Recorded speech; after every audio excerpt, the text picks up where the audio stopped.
20 años. 2 décadas de silencio. Y de repente. Ella soltó la pregunta que lo destrozó todo lo que creía saber sobre mi infancia. ¿Todavía crees que guardé tus 250.000 euros para tu futuro? Mi garganta se cerró.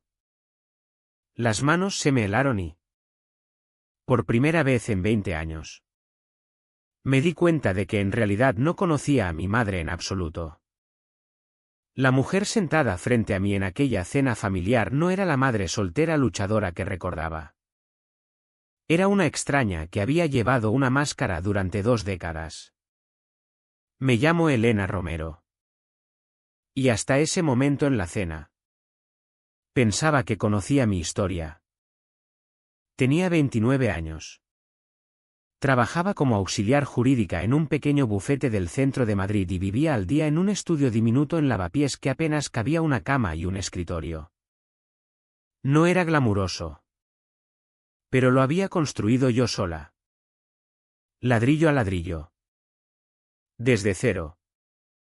O eso creía. La historia que me había contado durante 20 años era esta: mis padres se divorciaron cuando yo tenía 9. Papá se marchó a Londres para montar su negocio de importación-exportación. Se volvió a casar en menos de un año con una mujer que le sacaba 20 años menos. Mamá lo pasó mal. Hizo lo que pudo. Al final conoció a Miguel cuando yo tenía 11. Éramos la típica familia recompuesta española, sin un euro. Pero tirando para adelante. Recuerdo aquellos primeros años con un detalle doloroso y nítido. El piso encima de la lavandería donde las paredes temblaban cada vez que ponían en marcha las secadoras industriales. Macarrones con tomate 5 noches a la semana porque 4 paquetes costaban 1 euro. Ver a los otros niños del colegio sacar sus smartphones mientras yo tenía un Nokia del 2005 que solo servía para emergencias. A los 14 ya trabajaba en negro en una cafetería del barrio. Mintiendo sobre mi edad. Llevando las propinas en un bote de cristal todos los viernes. Mamá me esperaba en la mesa de la cocina. Aportación familiar. Decía. Extendiendo la mano. Sin preguntar. Ordenando. Veía cómo mis billetes de 20 y 10 desaparecían en su cartera. Supuestamente para la compra. La luz. Para que no nos ahogáramos. Miguel se sentaba en su sillón. Cerveza en mano. Viendo el partido de la liga como si se hubiera ganado el derecho a descansar después de otro día de entrevistas de trabajo que nunca llegaban a nada. Mientras tanto, Sofía, la hija de Miguel de su primer matrimonio, vivía otra vida en la misma casa. Clases particulares. Un MacBook Pro por su 16 cumpleaños. Un viaje de primavera a Ibiza con sus amigas mientras yo cogía turnos extra en la cafetería.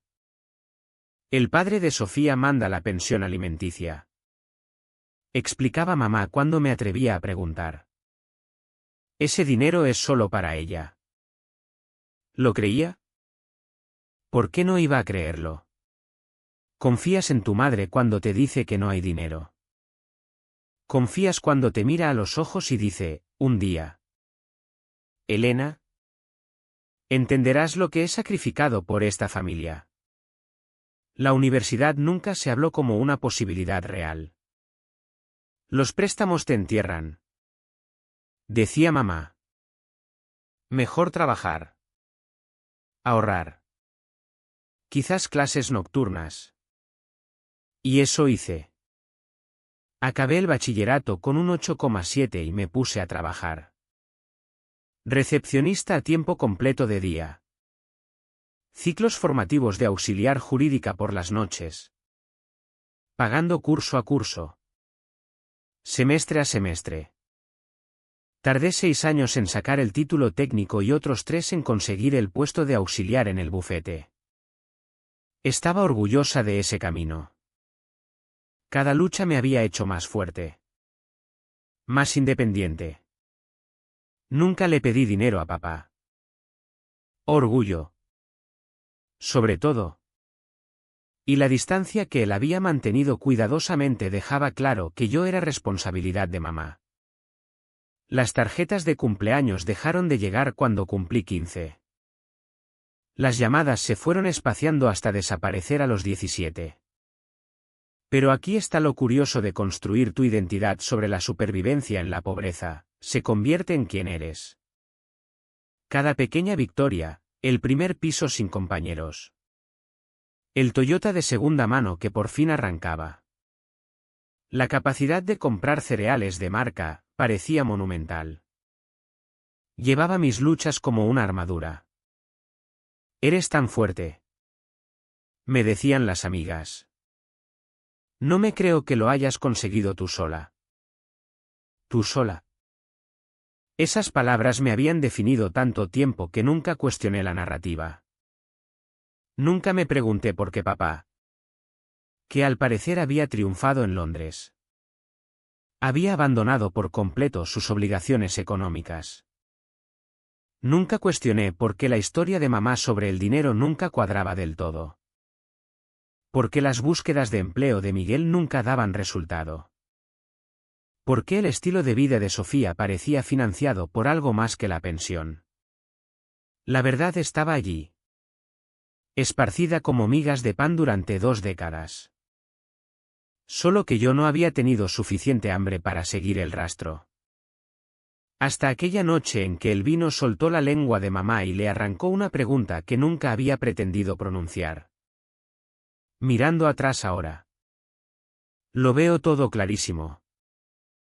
La forma en que los ojos de mamá se desviaban cuando yo hablaba de mis sueños. La sonrisita de Miguel cuando le entregaba mis ganancias. La risa de Sofía hablando de sus compras. Ajena o indiferente a de dónde venía realmente el dinero. Me habían robado algo más que dinero. Me habían robado mis opciones. Mis oportunidades. Mi relación con mi padre. Mi fe en la familia. Me habían visto matarme a trabajar mientras ellos se sentaban sobre un $250,000 que estaba destinado a darme un futuro. Y durante 20 años yo les había dado las gracias por tener un techo sobre la cabeza. La cena se suponía que era una celebración. El 55 cumpleaños de mamá en un restaurante de lujo del barrio de Salamanca. Elección de Miguel. Por supuesto. El tipo de sitio donde el agua venía en botellas azules y el entrante más barato costaba más que mi presupuesto semanal de compra. Casi había rechazado la invitación. Aquellas reuniones familiares se habían vuelto cada vez más raras e incómodas con los años. Pero algo en la voz de mamá cuando llamó sonaba distinto. Frágil. Tal vez. O culpable. Sofía ya iba por el tercer cóctel cuando llegué. Riendo demasiado alto con algo del móvil. Miguel pontificaba sobre criptomonedas a un camarero visiblemente aburrido. Y mamá estaba sentada a la cabecera. Los dedos alrededor de una copa de Rioja. Mirando a la nada. Elena ya está aquí, anunció Miguel como si llegara tarde. No llegaba tarde. La conversación avanzaba a trompicones durante los entrantes. Sofía hablaba de su nuevo trabajo de marketing. El tercero del año. Financiado por su máster en una universidad privada que había aparecido de la nada pese a su expediente anterior. Miguel se quejaba del gobierno. De la economía. De cualquier cosa que explicara por qué un hombre de sus talentos llevaba 15 años en paro. Mamá bebía sin parar. En silencio. Rellenando la copa cuando creía que nadie miraba. Fue durante el plato principal. Yo cortaba un filete de pollo que no podía permitirme mientras Sofía devoraba un chuletón de Wagyu cuando mamá levantó la vista de repente. Sus ojos estaban vidriosos. Desenfocados. Pero me encontraron con una precisión inquietante. Elena, dijo. Su voz cortando el monólogo de Miguel sobre la inflación. ¿Todavía crees que guardé tus 250.000 euros para tu futuro? La mesa se quedó en silencio. Mi tenedor se quedó a medio camino de la boca. La expresión de Sofía pasó de confusa a alerta. Como un depredador oliendo el peligro. La cara de Miguel perdió todo el color. ¿Qué? La palabra me salió en un susurro. Mamá parpadeó.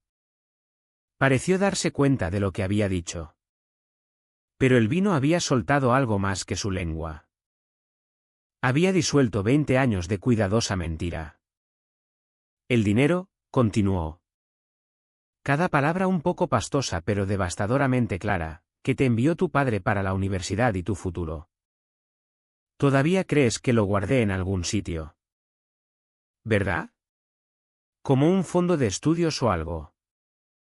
Cállate. Isabel. La voz de Miguel fue afilada. De advertencia. Pero yo ya me había levantado.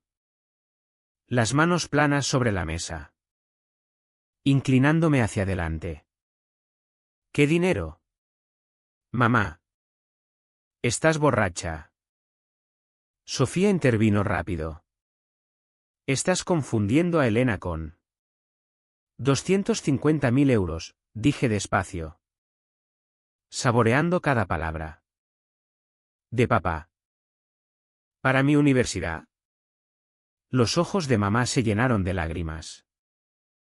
Lágrimas reales. No las manipuladoras que había perfeccionado durante años. Él dijo que era para tu educación. Cuando se marchó a Londres. Antes de que el divorcio fuera definitivo. Quería asegurarse de que estarías bien. El restaurante seguía a nuestro alrededor, cubiertos tintineando. Conversaciones en voz baja. Jazz suave. Pero nuestra mesa se había convertido en una escena del crimen. ¿Dónde está? Mi voz era firme. Controlada. El mismo tono que usaba cuando interrogaba a testigos hostiles en el bufete. Miguel se levantó de golpe. Deberíamos hablar de esto en casa. Siéntate. No grité. No hacía falta. ¿Dónde está el dinero? Es complicado, susurró mamá. No es complicado. Mi mente corría. Calculaba. Papá te transfirió 250.000 euros hace 20 años para mi educación. Yo trabajé 3 empleos en el instituto. Todavía estoy pagando los cursos del ciclo formativo. Así que ¿dónde? La crisis, interrumpió Miguel. Tuvimos que. La crisis fue en 2008. Yo tenía 17. El dinero llevaba 8 años allí antes de las facturas médicas. Mamá intentó. Facturas médicas. ¿De quién? Nunca tuvimos seguro. Yo fui a urgencias cuando me rompí la muñeca y tardé 3 años en pagarlo yo sola. Sofía se levantó. Agarrando su bolso. Esto no es asunto mío. Siéntate. Sofía. Me giré hacia ella. Aquel viaje a Ibiza. El semestre en Barcelona. Toda tu matrícula universitaria. Eso sí era asunto mío. Literalmente mi dinero. Tuvo la decencia de parecer incómoda. Pero no avergonzada. Nunca avergonzada. No lo entiendes, dijo mamá. Alargando la mano hacia la copa de vino. La aparté. Pues explícamelo. Explícame cómo cogiste 250.000 euros destinados a mi futuro y los gastaste en qué. Los negocios fallidos de Miguel. El estilo de vida de Sofía en Instagram. Esta cena. El camarero se acercó. Notó la tensión y retrocedió. Íbamos a decírtelo, dijo mamá. ¿Cuándo?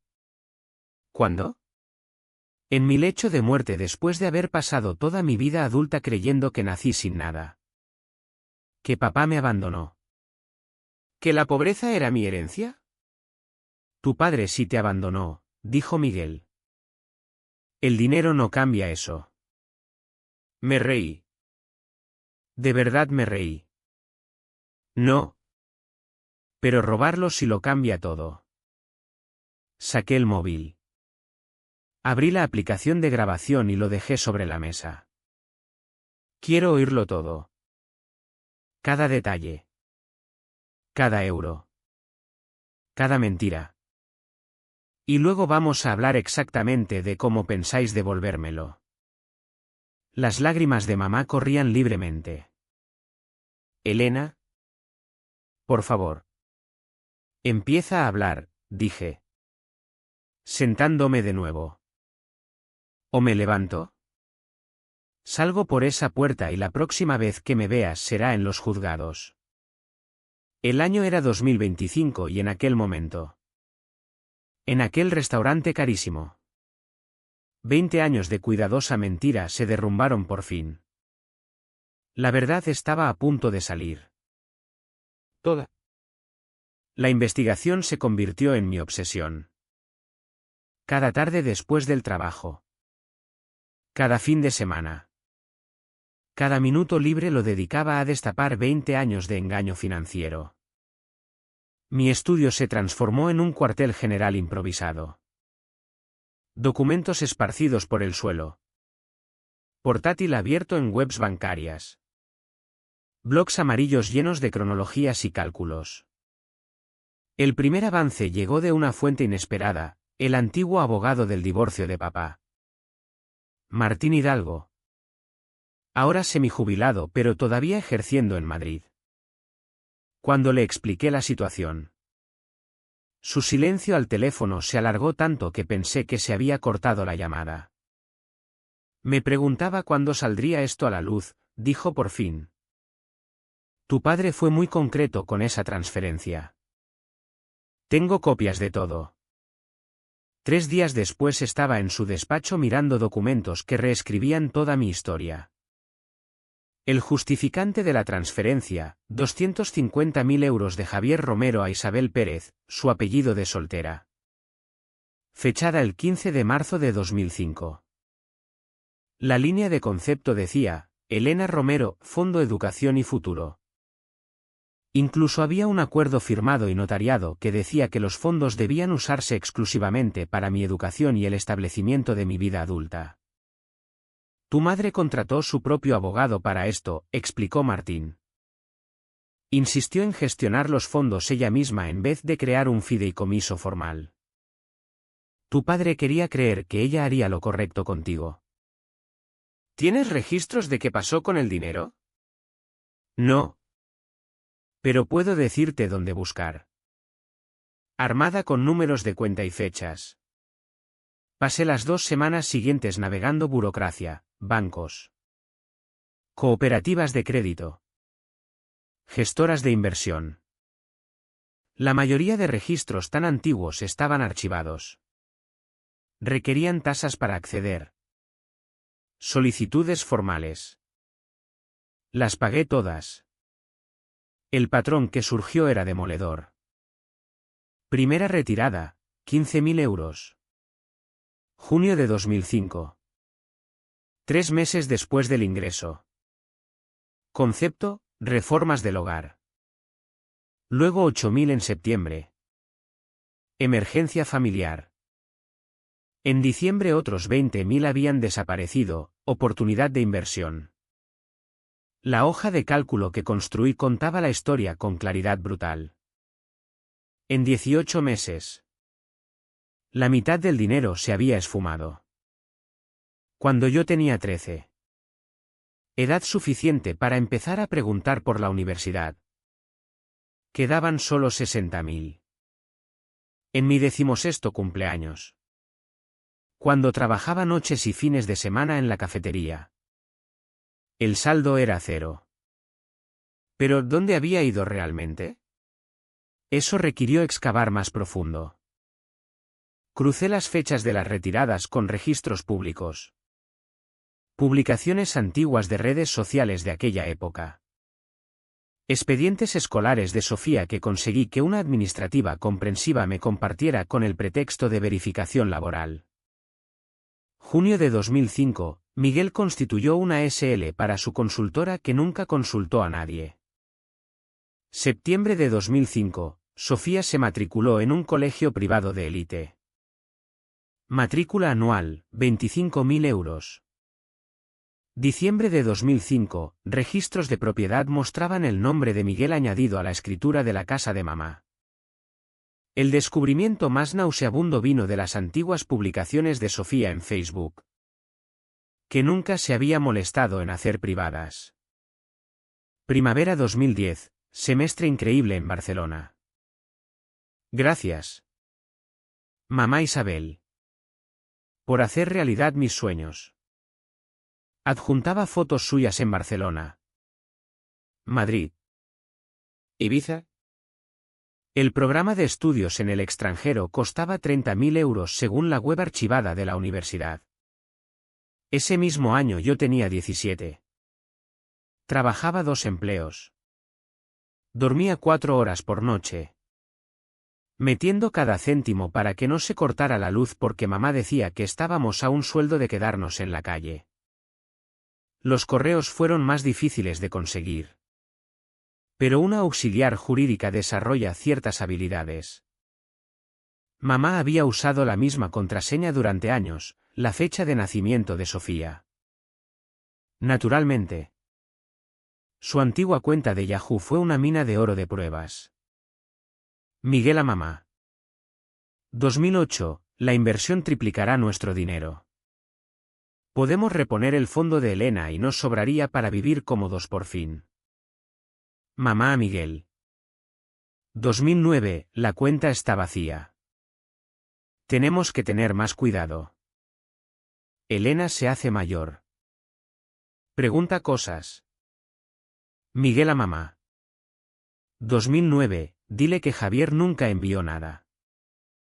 Ella ya lo odia. Esa me hizo vomitar.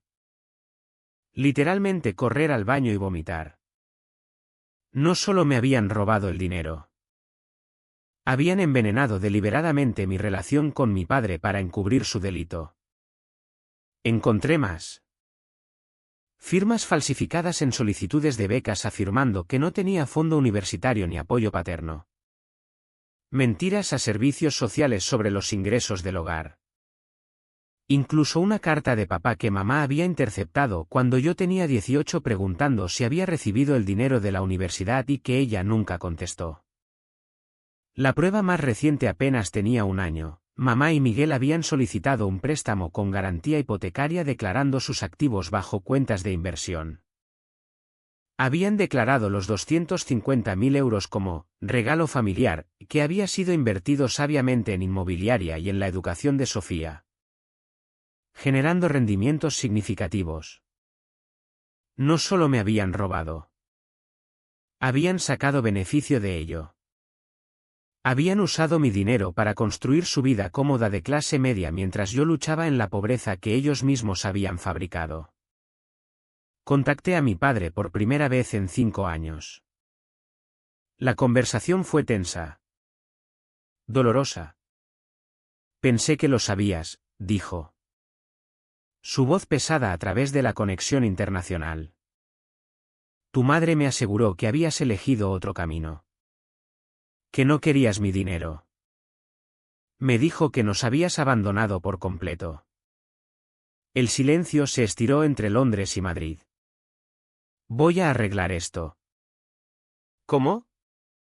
Voy a destruirlos legalmente. Por completo.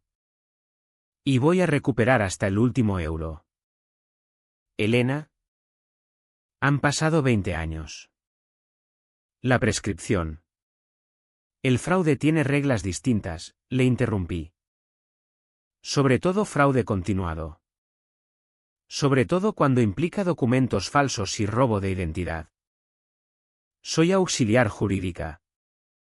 Papá. Sé exactamente lo que hago. Se quedó callado un momento. ¿Qué necesitas de mí? Todo. Cada documento. Cada comunicación. Cada registro. Y cuando esto llegue a juicio, necesito que declares. ¿Hecho? Colgué y miré mi cuartel general. Cajas de pruebas. Años de mentiras documentadas en blanco y negro. Mamá pensó que aquella confesión borracha en la cena era el final. Que yo me enfadaría y al final perdonaría como siempre. Se equivocaba. Aquella cena solo había sido el principio. La verdadera tormenta se acercaba. Los recuerdos llegaban en oleadas. Cada uno recontextualizado por lo que ahora sabía. Ya no eran solo recuerdos. Eran pruebas de un delito que había moldeado cada aspecto de mi vida. Recordaba tener 14 años. De pie en la tienda de descuento. Calculando si podía permitirme cuadernos y bolígrafos para el colegio o si tenía que elegir. Mamá detrás de mí. Suspirando dramáticamente, el dinero no crece en los árboles. Elena. Quizás si te centraras más en ayudar a la familia en vez de en tus notas. Esa misma semana Sofía había publicado fotos de su nuevo iPhone. Recordaba la feria de universidades a los 17. Pasando de stand en stand. Recogiendo folletos que nunca usaría. La representante de la Universidad Complutense había sido tan alentadora: con tus notas seguro que calificas para becas de mérito. Cubriría la mitad de la matrícula. ¿Y la otra mitad? Préstamos. Trabajo y estudio. Quizá tus padres puedan ayudar. Me marché sin coger la solicitud. Esa noche lloré en mi habitación. Lágrimas silenciosas para que mamá no las oyera y soltara otro discurso sobre gratitud y sacrificio. Sofía estaba en la habitación de al lado. En videollamada con sus amigas hablando de su admisión en una universidad privada.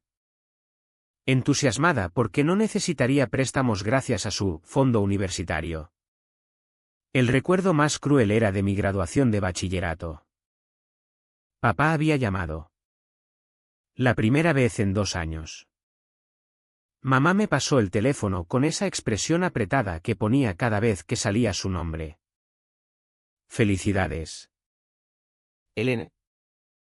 Estoy orgulloso de ti. Gracias.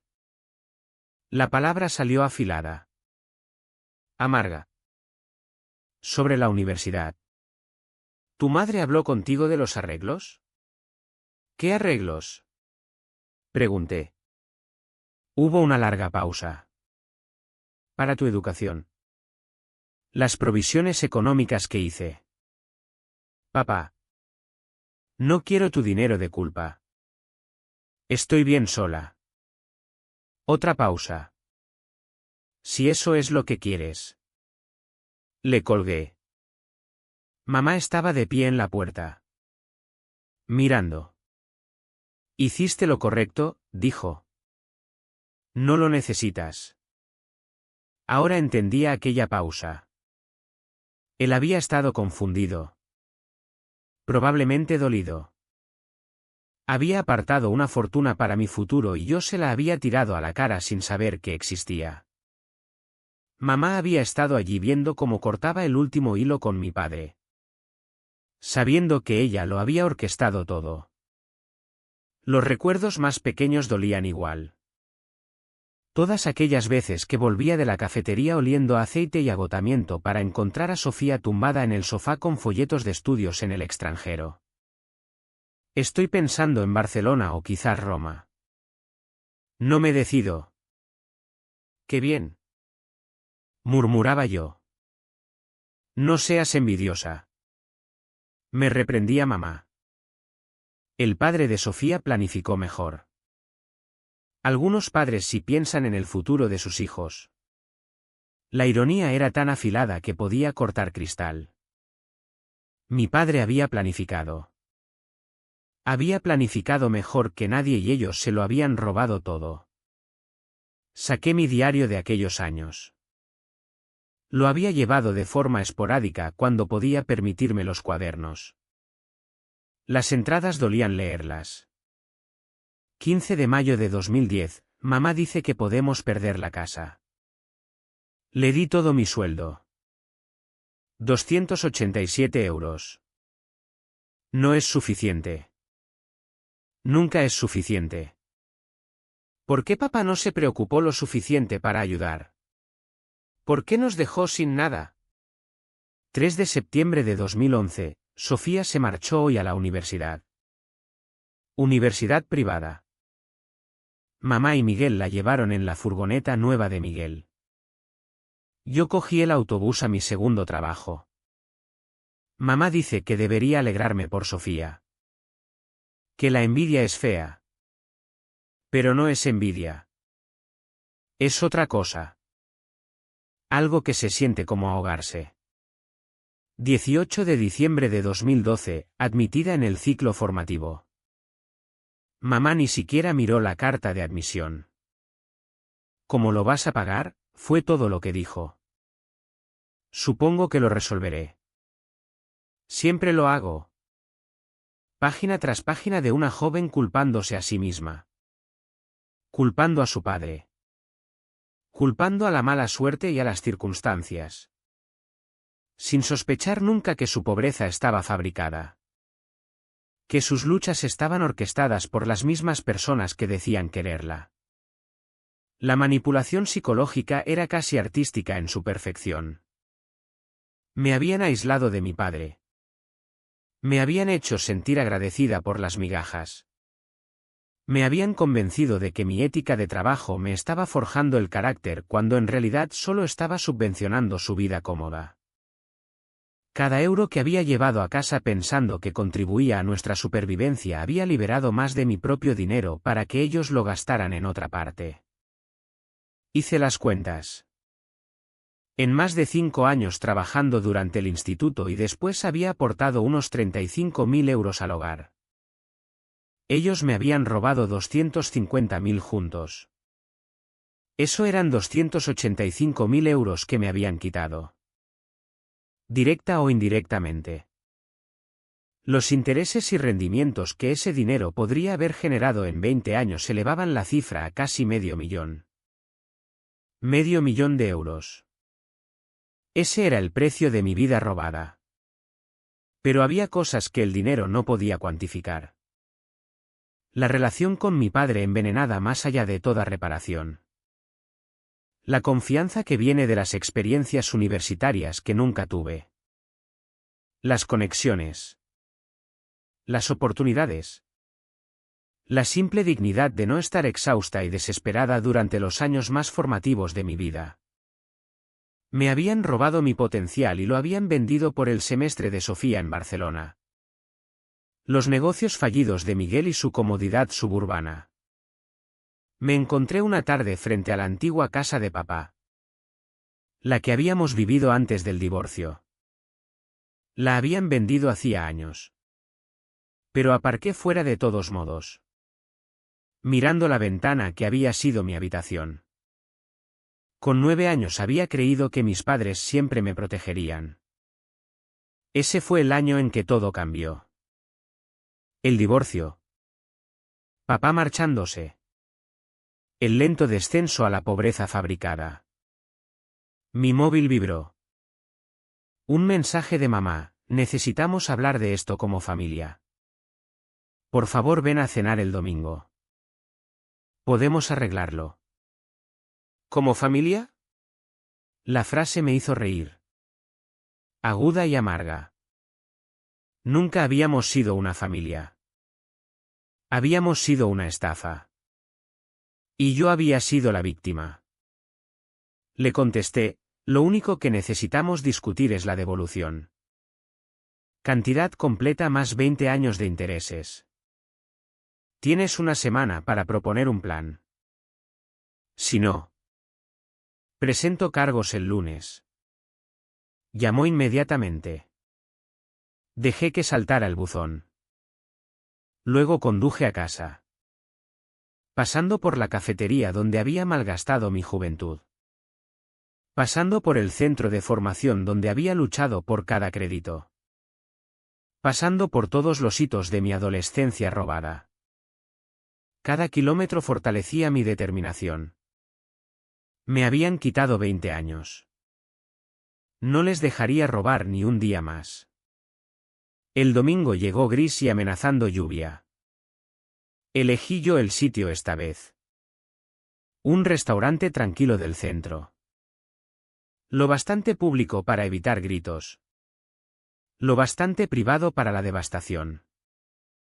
Llegué 30 minutos antes, extendiendo mis documentos sobre la mesa como cartas en un juego donde yo tenía la mano ganadora. Entraron juntos. Un frente unido. Mamá había envejecido una década en 2 semanas. Su maquillaje perfecto incapaz de ocultar las ojeras. Miguel llevaba su mejor traje. El que compraba para entrevistas de trabajo que nunca pensaba conseguir. Sofía venía detrás.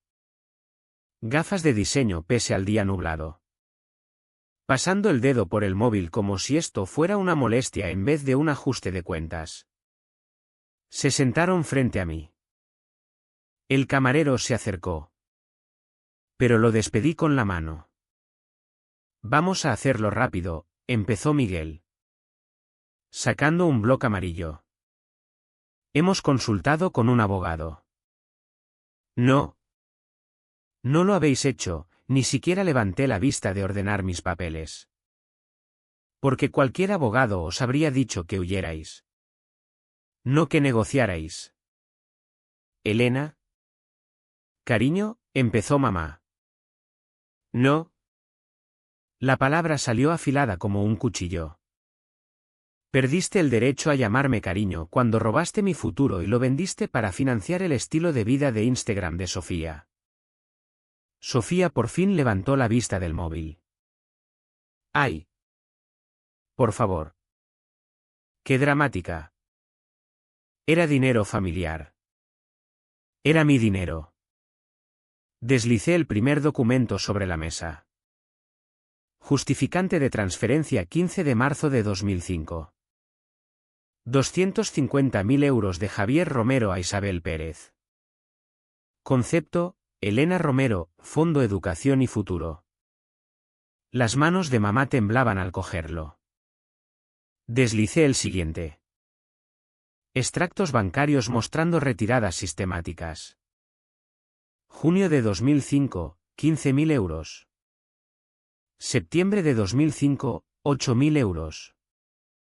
Diciembre de 2005, 20.000 euros. ¿Sigo? Eran gastos familiares, intentó Miguel. La matrícula del colegio privado de Sofía. Otro documento. Confirmación de matrícula en colegio privado septiembre de 2005. Matrícula anual 25.000 euros. Luego otro, tu constitución de SL. Consultoría Miguel Torres SL. Inversión inicial de capital 15.000 euros. Constitución junio de 2005. Ingresos totales generados en 5 años de operación, 0. Sofía se había puesto pálida. Yo no sabía. Barcelona. Saqué en mi tablet sus antiguas publicaciones de Facebook. La giré hacia ella. Primavera 2010. Gracias. Mamá Isabel. Por hacer realidad mis sueños. Coste del programa 30.000 euros. Ese mismo año yo trabajaba 60 horas semanales para pagar los libros de texto del ciclo formativo. Seguí. Documento tras documento. Cada prueba caía como un golpe físico. Mamá lloraba en silencio. La cara de Miguel se había puesto de un rojo alarmante. Sofía se había hundido en su silla. Pero aquí está mi favorita. Guardé lo mejor para el final. Un correo tuyo. Miguel. A mamá. Diciembre de 2009, dile que Javier nunca envió nada. Ella ya lo odia. La boca de Miguel se abrió y cerró como un pez. No solo me robasteis el dinero. Me robasteis a mi padre. Me hicisteis odiarlo por abandonarme cuando en realidad me había provisto mejor que la mayoría de padres jamás podrían. Me aislasteis. Me empobrecisteis y me gasliteasteis hasta hacerme creer que esa era mi realidad. Íbamos a devolverlo, susurró mamá. ¿Cuándo? ¿Cuándo? Después de que me hubiera matado a trabajar. Después de que os lo hubierais gastado todo en la boda de Sofía. Después de que Miguel por fin consiguiera un trabajo. Cosa que todos sabemos que nunca ocurrirá. Oye, Miguel empezó a levantarse. Siéntate. Mi voz era hielo.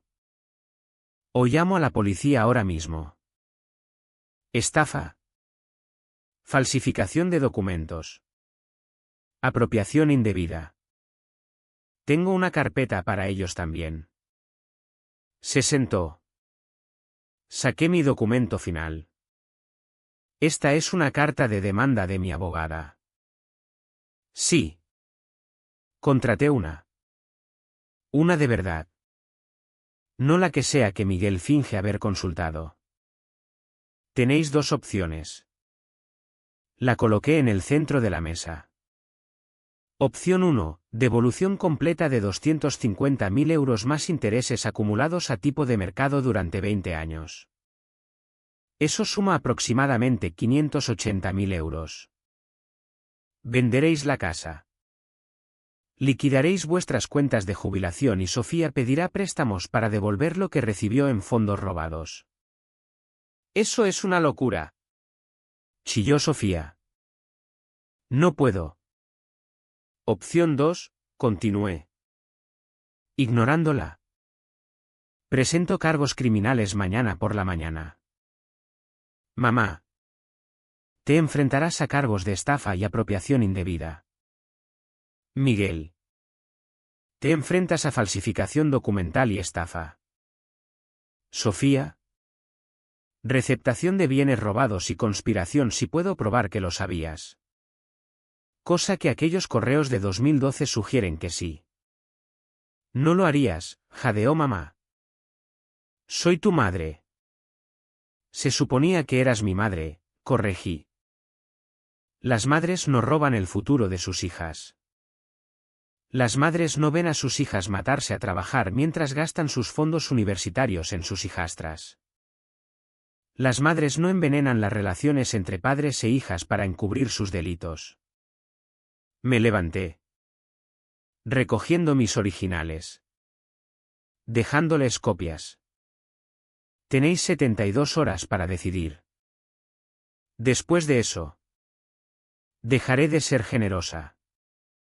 Generosa, farfulló Miguel. Estás destruyendo a tu familia. No, dije. Poniéndome el abrigo. Vosotros destruisteis esta familia hace 20 años. Yo solo estoy pasando la factura. Caminé hacia la puerta. Luego me detuve y me giré. Ah. ¿Y Sofía? Ese trabajo de marketing que tanto te gusta. Tu jefa es Laura Hernández. Fuimos juntas al ciclo formativo. Ahora conoce toda esta historia. Está muy interesada en la ética de sus empleadas. La cara de Sofía se puso blanca. 72 horas, repetí. Mi abogada estará esperando vuestra respuesta. Los dejé allí. Rodeados de pruebas de sus delitos. El peso de las consecuencias por fin caía sobre ellos después de 2 décadas de engaño. ¿Fuera? Había empezado a llover. Me quedé un momento bajo la lluvia. Dejando que me empapara. Sintiendo algo que no había sentido en 20 años. Poder. Ahora tenía el poder. Y pensaba usarlo hasta el último gramo. Los despachos de Brennan y Asociados ocupaban la planta superior de un rascacielos reluciente en el centro de Madrid. La propia Catalina Brennan había aceptado mi caso. Una abogada implacable que se había hecho fama destruyendo depredadores financieros. Cuando entré con mis cajas de pruebas, silbó de verdad. Esto no es solo fraude, dijo. Es una masterclass en abuso financiero. Vamos a enterrarlos. Las 72 horas pasaron sin respuesta. Al cuarto día contrataron abogado. Un abogado barato llamado Gerardo Hoffman que operaba desde un local en un centro comercial. Su primer movimiento fue enviar una oferta de acuerdo ridícula, 50.000 euros pagados en 10 años. Condicionada a un na completo. Catalina se rió de verdad al leerla. Piensan que esto es una negociación. Vamos a enseñarles que es una guerra. Presentamos la demanda un martes por la mañana. El caso Romero contra Torres. Torres y Vargas fue una sinfonía de destrucción legal, estafa, apropiación indebida, incumplimiento de deber fiduciario, conversión, enriquecimiento injusto, falsificación documental, daños emocionales intencionados. Catalina incluso encontró base para cargos de asociación ilícita basada en el patrón de engaño. Tu madre ocupaba una posición de confianza, explicó Catalina. Era efectivamente tu administradora. Aunque no hubiera papeles formales. Eso empeora las cosas. No las mejora. Los jueces odian cuando los padres roban a sus hijos. La fase de descubrimiento fue brutal. Catalina solicitó todo. 20 años de extractos bancarios. Declaraciones de impuestos. Movimientos de tarjetas. Lo que encontramos era aún peor de lo que había imaginado. Miguel había montado 3 negocios distintos con mi dinero. Todos fracasados. Había invertido en un esquema piramidal que costó 40.000 euros.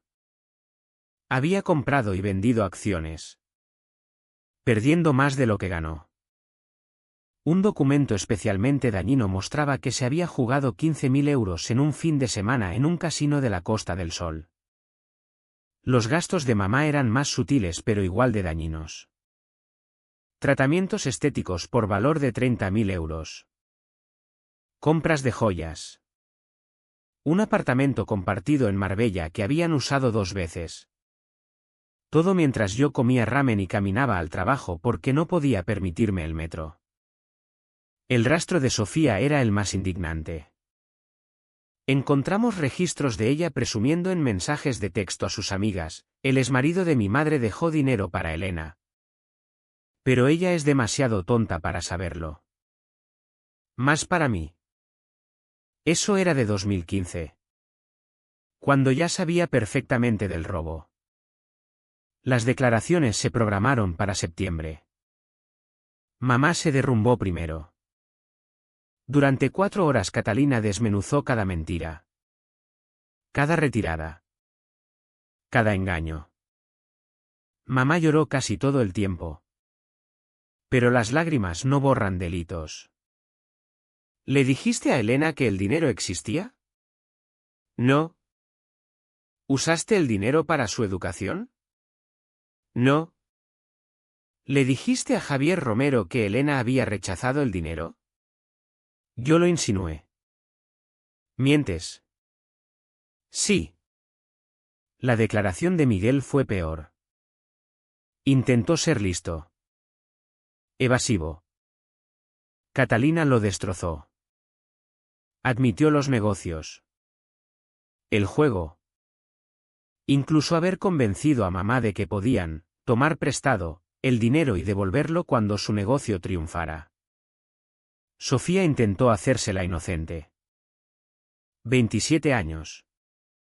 Máster y afirmaba que nunca se había preguntado de dónde salían sus fondos universitarios. Su abogada le aconsejó acogerse al derecho a no declarar. Lo hizo 43 veces.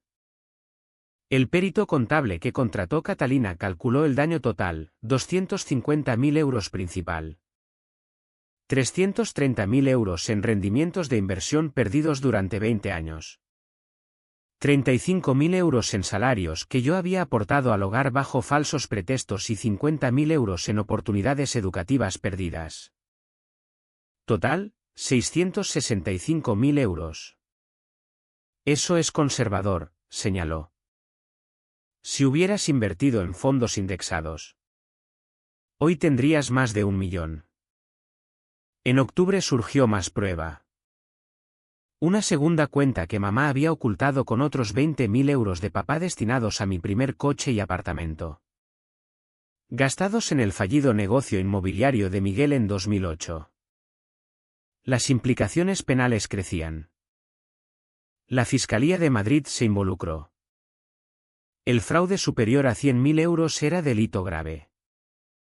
Los cargos de falsificación documental solos podían significar prisión. Mamá se enfrentaba a 3 a 5 años. Miguel a 5 a 10 por las firmas falsificadas y documentos falsos. Fue entonces cuando por fin se rompieron. Gerardo Hoffman llamó a Catalina un jueves por la tarde. Quieren llegar a un acuerdo completo. No pueden liquidar tanto. Entonces vamos a juicio. Por favor. Isabel está con pensamientos suicidas. Miguel tuvo un episodio cardíaco. Sofía perdió su trabajo y no encuentra otro con esto colgando sobre ella. Catalina me miró. Tu decisión. Pensé en la misericordia. En el perdón. En la familia. Luego pensé en cada doble turno. Cada comida saltada. Cada sueño aplazado. Cada mentira que había moldeado 20 años de lucha innecesaria. Juicio, dije. Juicio público. Quiero que todo el mundo sepa lo que hicieron. Catalina sonrió. Prepararé los contactos con los medios. Esta historia va a ser portada. El juicio se fijó para enero. En diciembre ya estaban desesperados. La casa estaba en venta. La furgoneta de Miguel había desaparecido. Sofía había vuelto a casa. Su Instagram de estilo de vida notablemente silencioso. Yo no sentía satisfacción. Solo justicia fría y decidida. Me habían robado 20 años. Ahora me tocaba a mí quitárselo todo. El juzgado de primera instancia de Madrid se alzaba contra un cielo de enero del color del acero viejo. Dentro de la sala 4B. La jueza Patricia Herrera presidía lo que los medios locales habían bautizado como el caso del futuro robado. La sala estaba llena. Periodistas. Estudiantes de Derecho y ciudadanos curiosos atraídos por el espectáculo de una traición familiar a tan gran escala. Yo estaba sentada junto a Catalina con el único traje bueno que me había comprado con mi primera prima de auxiliar. Al otro lado del pasillo. Mamá. Miguel y Sofía se apiñaban con su abogado desbordado. Parecían más pequeños. Empequeñecidos. Miguel había perdido 15 kilos. Las manos de mamá no dejaban de temblar. Sofía había cambiado la ropa de diseño por una americana prestada que no le quedaba bien. Todos en pie. La jueza Herrera. Antigua fiscal con fama de odiar a los depredadores financieros. Tomó asiento. El juicio duró 3 días. Pero el veredicto se sintió inevitable desde el momento en que Catalina pronunció su alegato inicial. Señoría. Esto no es solo sobre dinero. Se trata de una campaña sistemática de 20 años de engaño que robó a Elena Romero su educación, su relación con su padre y su futuro legítimo. Los acusados no solo robaron 250.000 euros. Robaron sus elecciones. Sus oportunidades. Su juventud. La prueba era abrumadora. Catalina la presentó como una directora de orquesta dirigiendo una sinfonía de devastación. Extractos bancarios. Correos. Mensajes de texto. El perito contable declaró que con una inversión adecuada el dinero valdría entre 1 y 2 millones hoy. Mi padre voló desde Londres para declarar. Verlo en persona después de tantos años fue impactante. Parecía mayor. Exitoso pero triste. Confíe completamente en Isabel, dijo desde el estrado. Elena lo era todo para mí. Quería asegurarme de que tuviera todas las oportunidades. Aunque yo no pudiera estar allí. Descubrir que Isabel no solo robó el dinero, sino que lo usó para volver a Elena contra mí. Su voz se quebró. El momento que selló su destino llegó cuando Catalina presentó los mensajes de texto de Sofía. Docenas de ellos a lo largo de los años. Mostrando que sabía del robo y se burlaba de mí por ello. Uno especialmente dañino de 2018. Amiga, ¿cómo pudiste permitirte Barcelona y París? Sofía, digamos que la pérdida de mi hermanastra es mi ganancia. Amiga. Sofía, su padre le dejó dinero para la universidad. Pero mi madre lo controla. Elena cree que es pobre. La sala jadeó.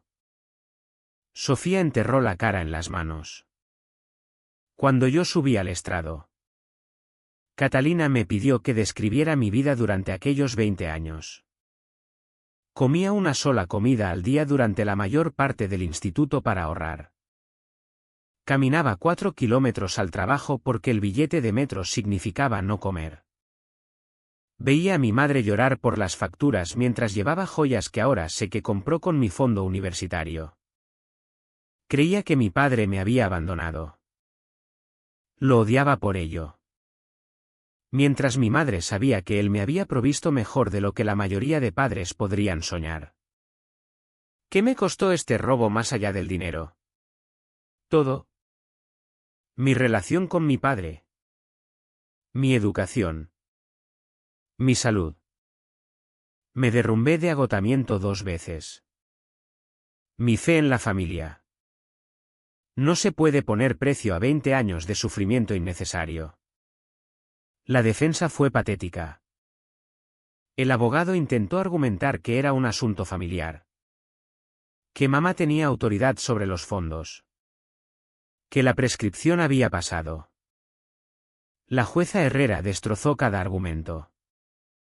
Señor Hoffman. El fraude cometido contra un menor amplía la prescripción hasta que se descubre el engaño.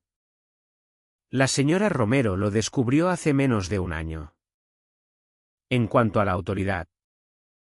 Administrar fondos en beneficio de un menor no incluye gastarlos en deudas de juego y en unas vacaciones europeas de otra hija.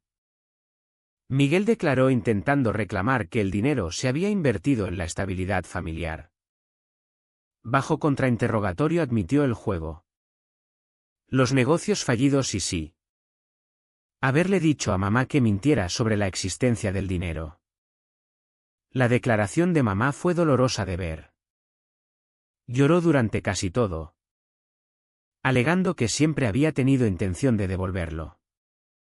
Que se había convencido a sí misma de que Elena estaba mejor sin saberlo. Que la presión de ser madre soltera le había nublado el juicio. Te volviste a casar cuando Elena tenía 11, señaló Catalina con frialdad. ¿Seguías siendo madre soltera cuando pagaste el máster de Sofía? El jurado deliberó 2 horas. En el cargo de estafa en primer grado. Encontramos a Isabel Romero culpable. En el cargo de apropiación indebida. Encontramos a Isabel Romero culpable. En el cargo de falsificación documental. Encontramos a Miguel Torres culpable. En el cargo de conspiración para cometer estafa. Encontramos a Sofía Vargas culpable. El veredicto civil se leyó inmediatamente después, 250.000 euros en daños compensatorios. 330.000 euros en rendimientos de inversión perdidos. 85.000 euros en daños adicionales y la cifra que hizo jadear a la sala, 500.000 euros en daños punitivos. Total del juicio, 1.165.000 euros. La jueza Herrera no había terminado. Señora Romero. Señor Torres. Señorita Vargas. Han sido encontrados culpables de conducta inaceptable. Robaron sistemáticamente a una niña su herencia legítima mientras la obligaban a trabajar para sostener el mismo hogar que la estaba robando. Este tribunal ordena el embargo inmediato de bienes para satisfacer el juicio. Cualquier intento de ocultar activos resultará en cargos criminales adicionales. Se giró hacia la sentencia penal. Isabel Romero. Se le condena a 3 años de prisión. Suspendida a 18 meses con libertad condicional y 500 horas de servicios comunitarios en programas de educación financiera juvenil. Para que vea lo que le negó a su hija. Miguel Torres. 5 años de prisión. Suspendidos a 2 años con libertad condicional. Su patrón de engaño y falsificación merece un castigo significativo. Sofía Vargas. 200 horas de servicios comunitarios y libertad condicional. Su conocimiento y participación en este fraude, aunque menor, sigue siendo criminal. El mazo cayó con finalidad. Mamá se derrumbó. Miguel tuvo que sostenerla. Sofía salió corriendo de la sala. Los reporteros la siguieron. Yo me quedé perfectamente quieta, sintiendo algo que no podía nombrar. No alegría. No venganza. Algo más silencioso. Justicia. Catalina me apretó el hombro. No hemos terminado. El embargo de bienes empieza mañana. La casa ya está en escrow. Sus cuentas de jubilación están congeladas. El coche de Sofía está siendo embargado mientras hablamos. Fuera del juzgado. Los reporteros nos rodearon. Había preparado una declaración. Durante 20 años creí que había nacido en la pobreza. Trabajé múltiples empleos. Sacrifiqué mi salud y mi juventud. Mientras las personas en las que más confiaba me robaban mi futuro. Hoy se hizo justicia. Pero esto no es sobre venganza. Es sobre verdad. Ningún padre debería robar a su hijo. Ninguna familia debería construirse sobre mentiras. Mi padre estaba al borde de la multitud. Nuestras miradas se encontraron por primera vez en 20 años. Me sonrió y yo le sonreí. El veredicto llegó a las noticias nacionales. Mujer madrileña gana juicio de 1,16 millones de euros contra su madre que le robó el fondo universitario. La historia se volvió viral, provocando conversaciones sobre abuso financiero dentro de las familias. La casa de mamá se vendió en una semana. Los beneficios, junto con sus cuentas de jubilación liquidadas y los bienes de Sofía, cubrirían unos 400.000 euros del juicio. El resto vendría de embargos de sueldo durante los próximos 20 años. Los mismos 20 años que me habían robado. 6 meses después del veredicto. Estaba de pie frente a la Facultad de Derecho de la Universidad Complutense. Carta de admisión en la mano. A los 30 por fin empezaba la educación que debería haber tenido a los 18. El primer pago del juicio había llegado y, por primera vez en mi vida, podía permitirme ser estudiante a tiempo completo. Mi estudio ahora tenía muebles que no habían sido rescatados de la calle. Comía 3 comidas al día. Dormía 8 horas por noche. Lujos sencillos que parecían revolucionarios después de 2 décadas en modo supervivencia. Papá y yo quedábamos a tomar café cada semana cuando estaba en la ciudad. Reconstruíamos despacio. Con cuidado. Llorando los años perdidos mientras celebrábamos los que venían. ¿Se había ofrecido a pagar directamente la carrera de Derecho? Pero yo quería usar el dinero del juicio. Me parecía justicia convertirme en abogada con los mismos fondos que me habían robado. Estoy orgulloso de ti, me dijo una tarde. Mirando mi carta de admisión. No por ganar el caso, sino por sobrevivir a lo que te hicieron y seguir convirtiéndote en alguien extraordinario. La relación con mamá había desaparecido. Me había enviado cartas desde su centro de reinserción. Había cumplido 6 meses antes de pasar a libertad vigilada. Leí la primera. Estaba llena de autocompasión, lo duro que había sido la prisión. Lo injusta que había sido la vida con ella. Nada sobre lo que me había hecho. Tiré el resto sin abrir. Miguel tuvo un infarto 3 meses después de empezar su condena. Sobrevivió pero cumpliría el resto en la enfermería de la prisión. No sentí nada cuando me enteré. Sofía había desaparecido después del juicio, mudándose a Valencia donde una amiga de la universidad le dio un trabajo. Su Instagram se quedó oscuro. Lo último que supe es que trabajaba en una tienda. Su máster no valía nada con una condena por fraude en el expediente.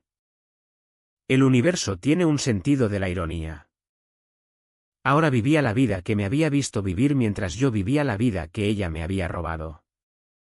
Catalina y yo seguimos en contacto. Me había ofrecido trabajo en su bufete después de graduarme. Tienes el mejor entrenamiento posible, dijo. Sabes lo que es que te roben. Lucharás más duro por las víctimas por eso. La recuperación financiera seguía en marcha. La venta de la casa y las cuentas de jubilación habían dado 400.000 euros. Los embargos de sueldo traerían unos 1.000 euros al mes durante los próximos 20 años. Simetría irónica. Lo invertí todo con cuidado. Como el dinero de papá debería haber sido invertido 2 décadas atrás. Pero la verdadera recuperación era interna. 20 años de trauma no desaparecen con un veredicto.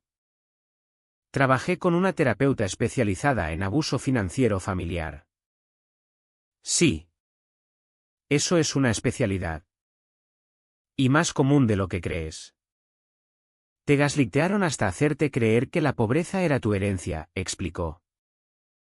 Deshacer esa programación lleva tiempo. Tenía razón. Todavía me sorprendía calculando si podía permitirme comer tanto al mediodía como por la noche. Todavía me sentía culpable comprando ropa nueva en vez de ropa de segunda mano. Todavía me despertaba a veces en pánico pensando que llegaba tarde al turno de la cafetería que había cerrado hacía 5 años. Pero despacio. Gradualmente. Estaba sanando. La carrera de Derecho empezó en agosto. Entré en mi primera clase, contratos, llevando un maletín de cuero que me había regalado papá y vistiendo un traje que había comprado sin mirar el precio. La profesora. Una mujer mayor de ojos afilados. Introdujo el concepto de incumplimiento de deber fiduciario. ¿Alguien puede dar un ejemplo? Levanté la mano. Cuando un padre roba el fondo de educación de su hijo y lo usa para beneficio personal. Excelente ejemplo. ¿Experiencia personal? Se podría decir que sí. Después de clase varios estudiantes se acercaron. Habían seguido el caso en las noticias. Una chica más joven llamada Jessica. Compartió su propia historia de abuso financiero familiar. Formamos un grupo de estudio que se convirtió en grupo de apoyo que se convirtió en amistades construidas sobre comprensión compartida. Mis notas del primer año me pusieron en el top 10% de la clase. Me uní a la revista jurídica, centrándome en artículos sobre delitos financieros dentro de las familias. Mi nota, Rompiendo el silencio, remedios para el abuso financiero intergeneracional, se publicaría la próxima primavera. El dinero seguía llegando cada mes. Cada notificación de pago se sentía como una pequeña victoria. Mamá y Miguel me estarían pagando hasta que tuvieran 70 y tantos. La misma edad a la que yo me habría jubilado si no me hubieran robado mi ventaja inicial en la vida. Una tarde, corrigiendo trabajos para la profesora con la que trabajaba como asistente de investigación, me encontré riendo. No risa amarga, sino diversión genuina ante la justicia cósmica de todo.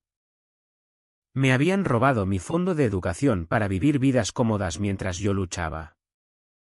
Ahora yo recibía la educación mientras ellos luchaban para hacer sus pagos ordenados por el tribunal. La historia había llegado más allá de Madrid. Recibía mensajes de gente de todo el país que había vivido traiciones similares. Algunos se habían inspirado para investigar sus propias finanzas familiares sospechosas.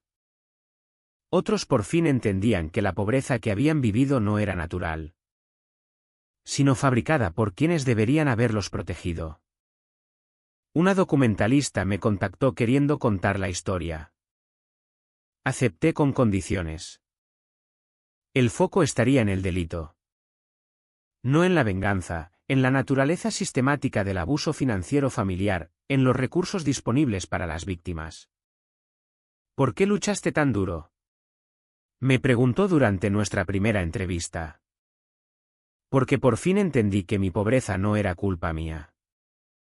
No era mala suerte ni mala planificación ni falta de ambición. Era robo. Y una vez que lo entendí, no podía dejarles quedarse con lo que habían robado. Ni el dinero. Ni los años. Y definitivamente no la narrativa de que estaba destinada a luchar. Mientras caminaba por el campus aquella tarde, el skyline de Madrid brillando bajo el sol poniente, pensé en la chica que había trabajado 3 empleos creyendo que había nacido sin nada. Había tenido razón en una cosa. Era fuerte. Lo bastante fuerte para sobrevivir a lo que le habían hecho. Lo bastante fuerte para luchar. Lo bastante fuerte para ganar. Mi móvil vibró. Una notificación del banco. Otro pago mensual del embargo se había procesado. Sonreí y seguí caminando hacia mi futuro. El que siempre había sido mío. Solo con 20 años de retraso. El robo fue su delito. La recuperación fue mi victoria.